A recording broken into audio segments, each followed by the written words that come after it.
Alright guys, welcome back to another episode here on Full Throttle. My name is Charlie, and today what we're going to be doing is flushing the diff fluid. He's getting an oil change, and we're going to do the diff fluid at the same time on his beautiful Q50 behind me.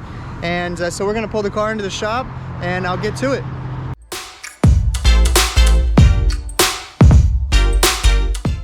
Alright, so while I'm doing the diff fluid, he's going to do the engine oil, and we're going to replace the oil and filter, and I'm going to start working on the differential. So we've got a drain bolt and we've got a fill bolt.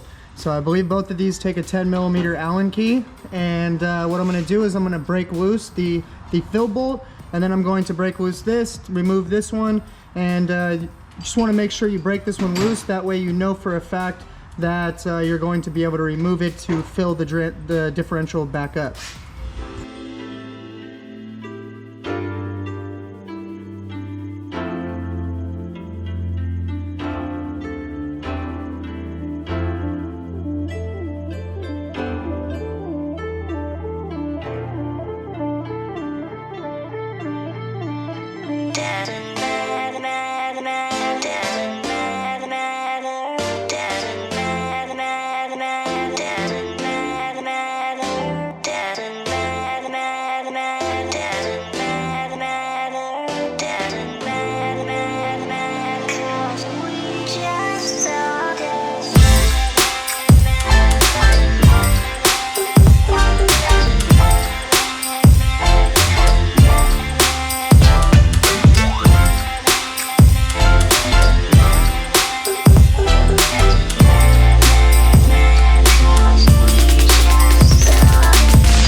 Alright, so you can see how it's draining out of the fill bolt now, dripping slightly there, and that's what tells you that now the differential is full, and all you have to do is put the fill bolt back in, torque it down to 26 foot-pounds, and you're done.